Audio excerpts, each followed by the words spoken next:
Bapak,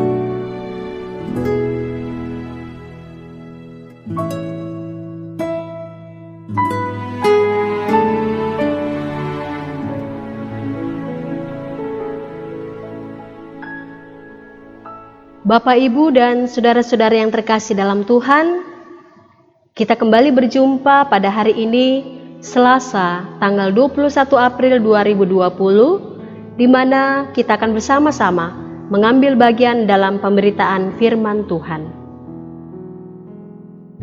Pada hari ini, firman Tuhan akan kita baca dan renungkan bersama dari Injil Yohanes pasal 20, ayat 19 hingga ayat yang ke-31. Saya ulangi, Injil Yohanes pasal 20 ayat 19 hingga ayat yang ke-31. Mari kita meminta pertolongan Tuhan di dalam doa. Kita berdoa. Terpujilah Engkau ya Tuhan, Allah yang menjadi pencipta kami, penyelamat kami, dan pemelihara kehidupan kami. Jikalau sepanjang hari ini kami boleh mengisi hari hidup dengan berbagai aktivitas kami di rumah tangga masing-masing, maka saat ini firman-Mu akan kami baca dan renungkan. Kami sadar Bapa, kami adalah manusia yang lemah. Kami tidak sanggup untuk memahami terlebih menghayati kebenaran firman-Mu jikalau Engkau jauh daripada kami.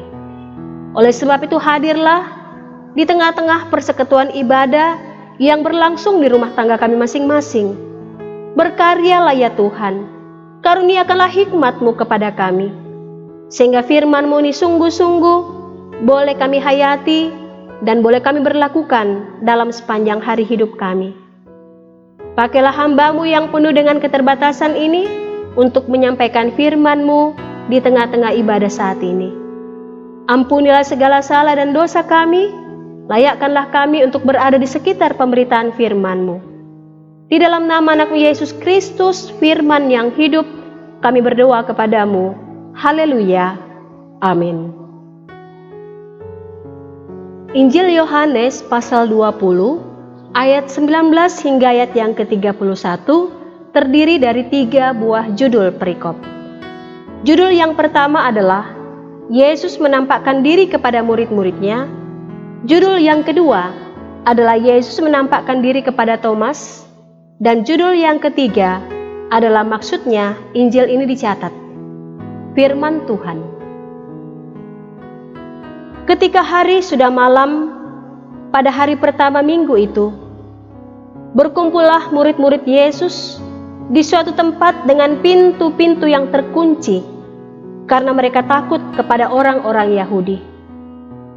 Pada waktu itu datanglah Yesus dan berdiri di tengah-tengah mereka dan berkata, "Damai sejahtera bagi kamu." Dan sesudah berkata demikian, Ia menunjukkan tangannya dan lambungnya kepada mereka. Murid-murid itu bersuka cita ketika mereka melihat Tuhan. Maka kata Yesus sekali lagi, "Damai sejahtera bagi kamu. Sama seperti Bapa mengutus aku, demikian juga sekarang aku mengutus kamu." Dan sesudah berkata demikian, Ia mengumbusi mereka dan berkata, "Terimalah Roh Kudus. Jikalau kamu mengampuni dosa orang, dosanya diampuni. Dan jikalau kamu menyatakan dosa orang tetap ada, dosanya tetap ada." Tetapi Thomas, seorang dari ke-12 murid itu, yang disebut Didimus, tidak ada bersama-sama mereka ketika Yesus datang ke situ. Maka kata murid-murid yang lain itu kepadanya, "Kami telah melihat Tuhan." Tetapi Thomas berkata kepada mereka, "Sebelum aku melihat bekas paku pada tangannya, dan sebelum aku mencucukkan jariku ke dalam bekas paku itu, dan mencucukkan tanganku ke dalam lambungnya, sekali-kali aku tidak akan percaya." 8 hari kemudian, murid-murid Yesus berada kembali dalam rumah itu, dan Thomas bersama-sama dengan mereka. Sementara pintu-pintu terkunci, Yesus datang dan Ia berdiri di tengah-tengah mereka dan berkata, "Damai sejahtera bagi kamu." Kemudian Ia berkata kepada Thomas, "Taruhlah jarimu di sini dan lihatlah tanganku.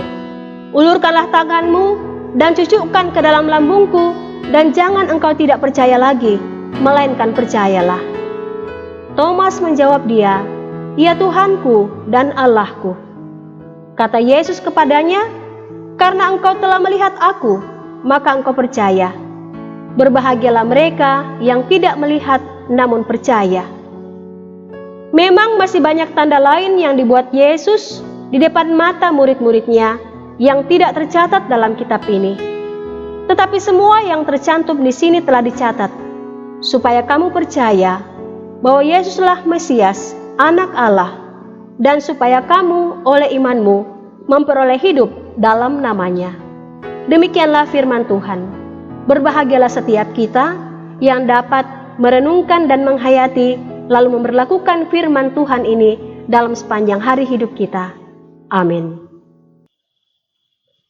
Jemaat yang sama dikasihi oleh Tuhan, Shalom.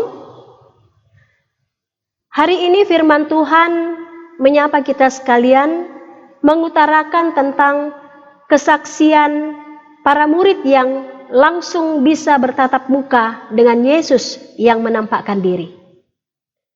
Kalau dalam pembacaan kita hari Minggu kemarin berisi khotbah Petrus beserta dengan 11 orang rasul lainnya, di mana isinya tentang kesaksian Yesus yang bangkit, maka perikop kali ini mengutarakan tentang peristiwa yang sungguh-sungguh terjadi, di mana terjadi tatap muka antara Yesus yang menampakkan diri dengan murid-muridnya. Kita tahu bersama dari pembacaan kita saat ini ayat 19, peristiwa itu terjadi pada malam hari. Saat di mana murid-murid Yesus berkumpul di suatu tempat dengan pintu yang terkunci. Saat itu mereka mengalami ketakutan, kecemasan, was-was. Mereka khawatir. Jangan-jangan orang-orang Yahudi beserta dengan pemimpin mereka mengejar mereka karena guru mereka telah ditangkap dan disalibkan. Maka ketakutan itu semakin menjadi-jadi ketika mereka mendengar bahwa Yesus telah mati. Saudara-saudara, para murid Yesus dikuasai dengan ketakutan. Selanjutnya, dari perikop ini kita kemudian mengetahui bahwa dalam situasi kecemasan, was-was, ketakutan dan kekhawatiran seperti itu, Yesus datang menjumpai mereka. Yesus hadir bukan untuk menegur murid-muridnya yang bersikap pengecut karena mereka meninggalkan Yesus ketika berada di dalam situasi yang sulit. Ketika Yesus akan disalibkan, murid-muridnya lari ketakutan. Yesus bukan datang untuk menegur mereka.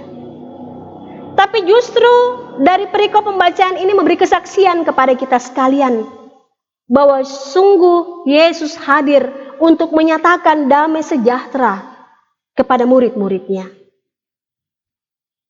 Damai sejahtera yang ditandai dengan kehadiran Yesus. Dan kehadiran Yesus itu pun semakin dikuatkan ketika Yesus menunjukkan tangan dan lambung di mana bekas tombak dan bekas paku. Saudara-saudara yang terkasih dalam Tuhan, meski pintu terkunci, hal itu tidak menghalangi Yesus untuk menjumpai dan menampakkan diri kepada murid-muridnya. Ia mengulangi lagi kata-kata yang telah diucapkannya dalam perpisahannya, "Damai sejahtera bagimu."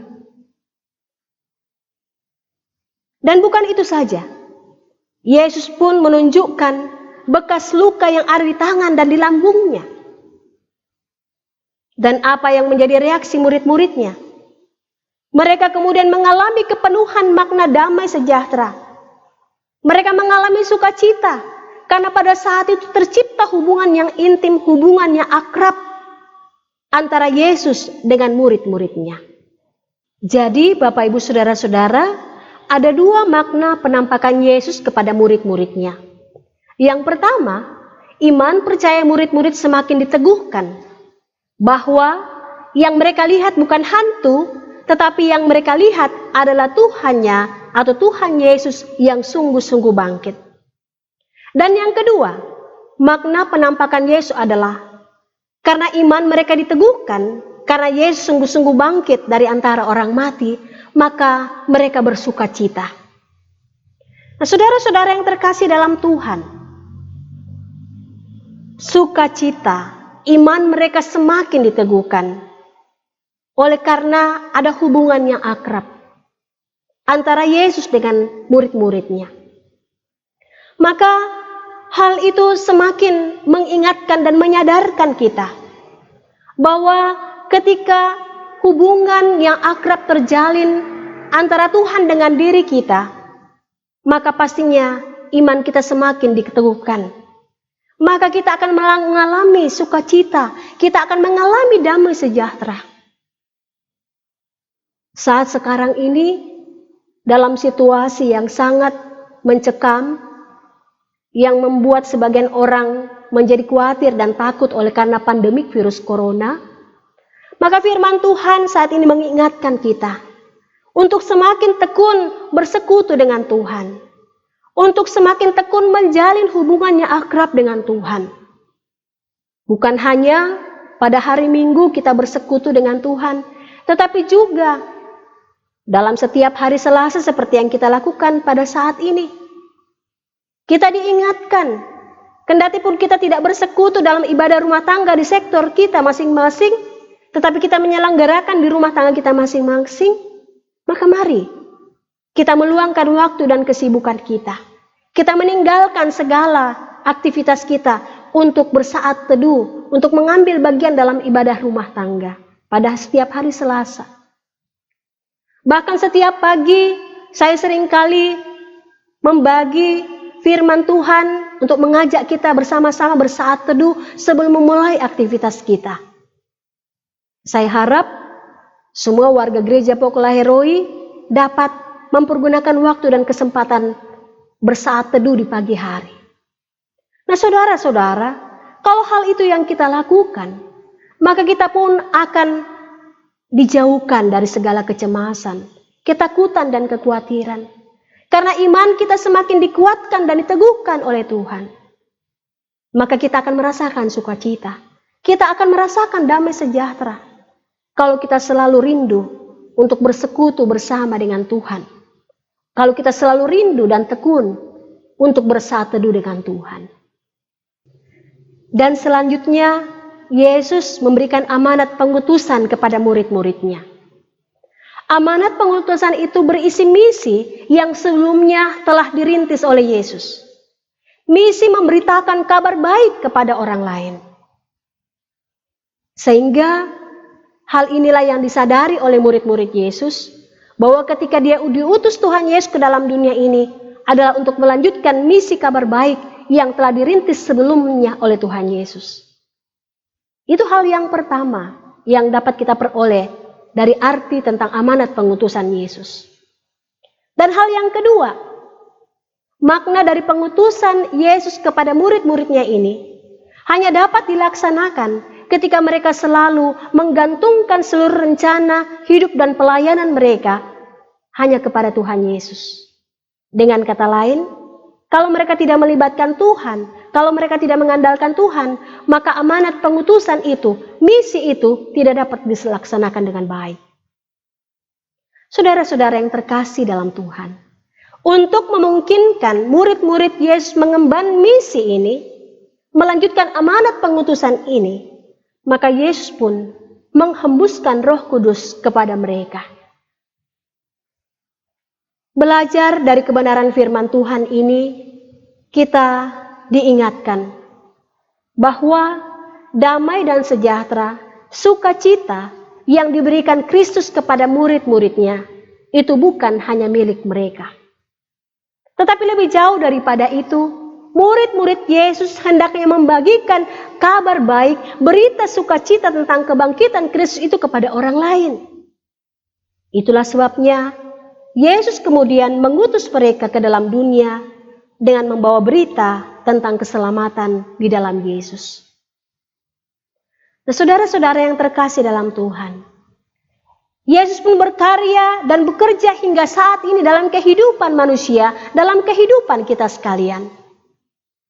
Selaku umat yang percaya kepada Kristus, kita pun mengaminkan bahwa Yesus yang adalah Tuhan dan Juru Selamat kita sungguh-sungguh telah bangkit dari antara orang mati. Dan hal itu kiranya akan menuntun kita untuk selalu melibatkan Tuhan dalam setiap aktivitas tugas tanggung jawab yang dipercayakan kepada kita. Karena hanya dengan demikianlah kita memperoleh sukacita, kita memperoleh damai sejahtera. Kalau dunia ini kemungkinan menawarkan hal seperti itu, pasti itu hanya bersifat semu dan sementara. Tetapi Tuhan Yesus memberi jaminan kepada kita sekalian, ketika kita selalu tekun dalam persekutuan ibadah, menjalin hubungannya akrab dengan Tuhan, maka damai sejahtera dan sukacita itu akan terus menjadi bagian dari hidup kita. Kendati pun berbagai suasana atau situasi yang menjadi dinamika hidup kita berubah-ubah setiap waktu, damai sejahtera dan sukacita itu tidak akan hilang dari hidup kita.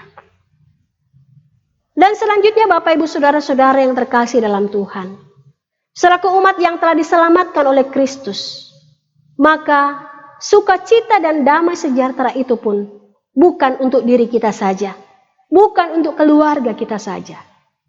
Tapi kebenaran firman Tuhan ini menyadarkan kita bahwa saatnya lah sekarang kita punya tugas dan tanggung jawab untuk menyebarluaskan kabar baik ini, sehingga orang-orang di sekitar kita pun boleh merasakan kehidupan yang penuh damai sejahtera, kehidupan yang penuh sukacita, karena iman mereka dikuatkan dan diteguhkan oleh Tuhan. Saudara-saudara yang terkasih, dengan mengandalkan Tuhan, maka mari kita berpartisipasi dalam melanjutkan misi Tuhan Yesus ini. Memberitakan kabar baik, memberitakan kabar sukacita, sehingga dunia ini boleh merasakan sukacita dan damai sejahtera. Dan setiap iman, percaya kita semakin dikuatkan dan diteguhkan oleh Kristus. Tuhan memberkati saudara-saudara. Amin. Tuhan beri kau hidup.